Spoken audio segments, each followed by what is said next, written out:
We are coming in, and wow, this has been quite a journey. We began to talk about savings and we want to land it. Welcome to Financial to the How. Thank you for joining our Financial Wellness podcast. Today, our shooting scene is different. And why is that so? We want to always remember that we are on a journey. It's not a destination where we are going with our financial wellness. And as you can see today, we just kind of stopped and we're stagnant. And it's to mean that there are different phases in our financial wellness journey. So today we are going to pick up our conversation on savings and we want to land it with a bit more content on it, an example here and there. And again, circling us back to where we will always go back to, which is the Word of God. So our reading is from Ecclesiastes. No.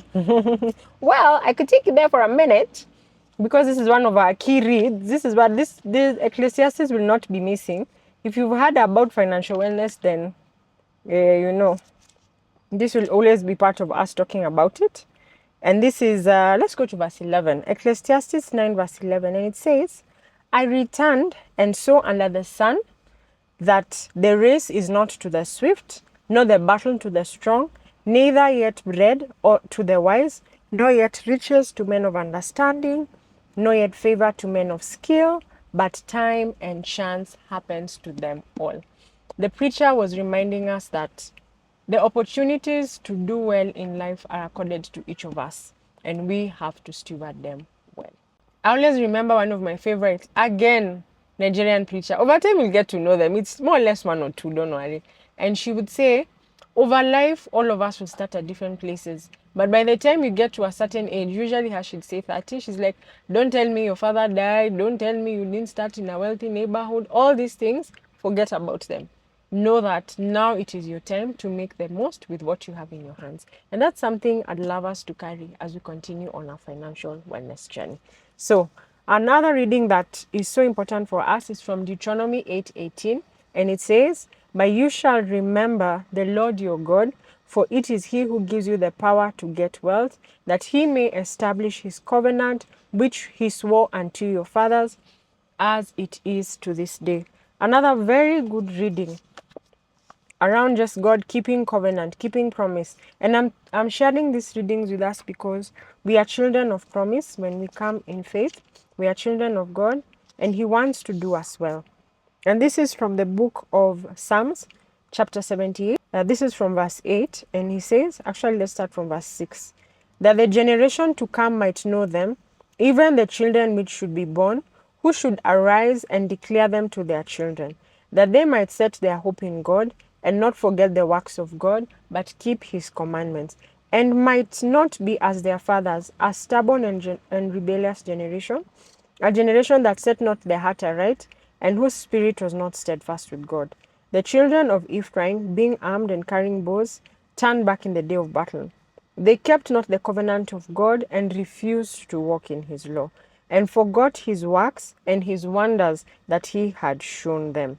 Marvelous things he did in the sight of their fathers, and in the land of Egypt, in the field of Zoan. I will keep bringing us back here. God has desired for us to do well.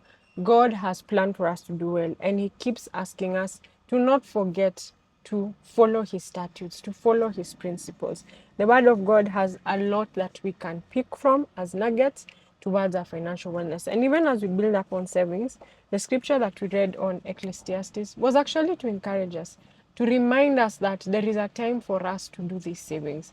There is a time for us to actually build up what God has placed into our hands. And remember, we talked about how do we grow these savings. We said we start with this emergency fund and we build up slowly. We talked about risk when we were talking about portfolio growth, and we were saying we start from a lower risk and we build up, venturing, seeing, researching, working with professionals, learning what's in the market, and continuing to build up, because we want a portfolio that is diverse and we want savings that actually serve us throughout all the different seasons of our lives. And why is this important? It's because when we are called to be stewards, we are called to take care of what God himself gave to us. He cannot come down, but he has accorded us the opportunity to come down so that we can do the work that He has called to be done by man with the things that He has placed in our hands. That's why the consistent reminder, stay faithful. Learn. When you make a mistake, don't stay there. Learn, pick yourself up, and move from it. One of the deepest experiences that I would love to share from my own savings journey will build up from what I've spoken about last time. So here I am. I've been encouraged to go into the world of savings long term, and this is through a pension. So this, again, as I said, was one type of savings. So over time, it came a point where I did not have a regular income on a monthly. And the purpose of a pension is ideally for retirement, sunset years, way, way, way ahead. But because I had this pension fund, it was able, because it was an individual pension plan, it was able to support me during this season. I'd already marked, sometimes you think you'd be out of like a regular income for a month or two. And that's why when we were even talking about the emergency fund, I was encouraging you 3 to 6 months. In fact, some of the bigger names say even 6 to 12 months because you don't know how long. I always remember when I was pivoting to now really go into doing different things out of the regular workspace. And I was reading someone's journey and they're like, make sure for 1 year you know where the money to do the core things will come from. So back to this example. So here we are, this pension fund has a good amount and it comes that I have a need for it and I'm able to access it. I'm able to put it into use, but immediately things begin to stabilize. The promise or the principle of building again is something that I employ. I don't leave it at, oh, I've spent it, that's it. I begin to ask myself, what's a strategy to build this back up? So our savings will come to a time where we will have to put them to use. But what is going to be a strategy to make sure that we have built them back? To make sure that it doesn't stay at the point of, okay, I've used this, that's it. No, that we are responsible and we're stewarding those savings very, very, very intentionally for the purpose that we had assigned them to do in our lives. So as we continue to just dream around this thought process of savings, we hear this word a lot of time. We have to really ask ourselves, what then becomes my next level? Like, I've started with emergency fund. I told you guys about that is more or less immediate. Then short term, then medium term, then long term. But within this, you have to decide what are you going to do. Where will you actually keep that money? And what particular identity and what particular assignment will that money have? And then also accountability. Savings are good, but you also have to live in accountability. Who do you talk to before you make those big moves? I remember I was speaking with one of my clients and we've had like a more or less good engagement. This is what I'm doing, that's what I'm doing. But I had to tell them some of the things we're doing, we have to take a pause, talk about them, pray about them, and make sure that it's not just an information session when we're coming to meet, like from you to me, but we're actually taking time to deliberate around them so that we can have the best outcomes out of it. So it becomes very important to journey with one or two people. It can be someone close enough, maybe as a family who you feel you understand, or you might feel, no, maybe I need an outside help as a mentor. Maybe I need someone who can do the critical analysis as an advisor or an analyst. But this person has to be part of your journey when it comes to determining where these savings are going and what you're going to do with it. And that way you're able to function out of yourself, because sometimes it can be an emotional decision. Sometimes it can be a decision out of just a confused, face. And also, unfortunately, we know some of the products that we are sold to as savings are not as savings. Someone can sell you product X that's supposed to be something that covers risk and tell you, no, this is good, you're investing, you're saving. Yet everybody knows this product is supposed to just cover risk. So having that extra hand of accountability will make sure that these savings are actually being churned out and doing what you want to do. Then another thing is look at the market and look at, like, actually do an analysis. Today I say we live in an information age. So for instance, like in Kenya, there's information in the daily newspapers. All the daily newspapers, I think, except Saturday and Sunday, have a full segment on different tools on the market. Tools which you can start, as we say, starting small to save, low risk as you build up, and tools which are actually big. Then challenge yourself and see what is even out there in the bigger markets and how can you be able to venture into it, try it out, make an attempt, learn the lesson, and continue to build. There's a book I was being told about a while back, and it was a book that was talking about how a certain person bought a car in a very short time. And it's very interesting that this particular session, we're doing it in a vehicle. It's because I want us to do a scenario, a case study, and just ask ourselves. So, for instance, one of your goals, you're building up your savings and you decide to have a saving and you call it, this is my car fund. So I've decided that Ahawo doesn't have a car. Ahawo would like to get a car and she wants to build up a fund towards getting a car. So how does she do that? So that she can actually have the outcome of getting a car. So Ahawo takes time, sits down. First of all, she could start maybe from the car and decide what kind of car does she want. Do the market research. What are the best options for her to get that car? Should she get a local car which has been maybe used already and she can buy it off someone she knows? And nowadays you even see when cars are being sold, some are even written lady driven, because maybe there should be something better about it having been lady driven. Or some are said driven in the city and good mileage and things like that. So Ahawo is determining what car does she want. Then Ahawo is determining where does she want to get that car from. So that will be very important because the cost factors will come into that. If it's a local car, she may already have certain things that have been done. The car has been registered, the car probably already has a policy, the car has been assessed and things like that. So she may just need to pay a direct price to a particular seller if it's an individual. Or it could be a car that's, yes, being bought locally, but maybe from a yard. Again, a car that's been imported, has certain use, but it's more or less coming like a low-key refurbished car because she'll pick it from a yard. It will be done for any extra work that it needed to be done. Maybe if she assessed it, she need to register it under her name and all of that. So the first car was, everything was set and she needed to transfer. She assigns a cost to that car. This one, not everything is said. She needs to pay for setting it up, the tax or the government requirements, all of that. She assigns a cost to that. Then another car, she decides, oh, me, I want a car that's never been driven, totally new. How will I? That's just, how I want to start my car journey. Again, she assigns a cost to that. And then she says, there's also the option of importing a car. So instead of me coming here and buying from a local importer, it's for me to actually contact someone who is out of the country, identify a car or say the specifications that I want, they search for it, and we begin the plan for me to get my car. Again, she assigns the cost to it. And then finally she says, oh, I hear this is Kenya. In Mombasa, you can go down coast. You can actually get cars which maybe people imported. They were not able to pay it off. They are good value, quick, things like that. And they fall within the stipulation of they have not been used more than the years that the Kenya government has identified. So this is Ahawo with 5 options. Stay with me. It seems a bit long, but I want us to also learn to make decisions around our saving in a process way. So that even if you want to make a wrong decision, you can catch yourself.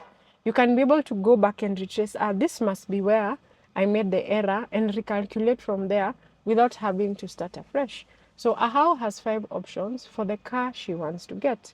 And out of these 5 options, she now has different pricings based on it. So Ahawo comes back. Ahawo has been faithful in stewardship, and she has a strategy on how she wants her portfolio to grow. So she knows that there are certain aspects of her budget which can be able to move for her to accommodate the car purchase. But how can that happen? She does not have the upfront cash to be able to purchase the car.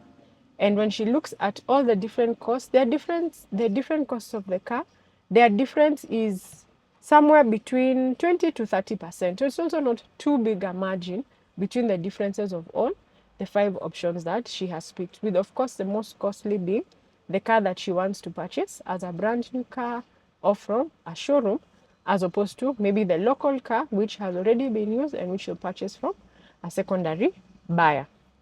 So Ahawo has these costings.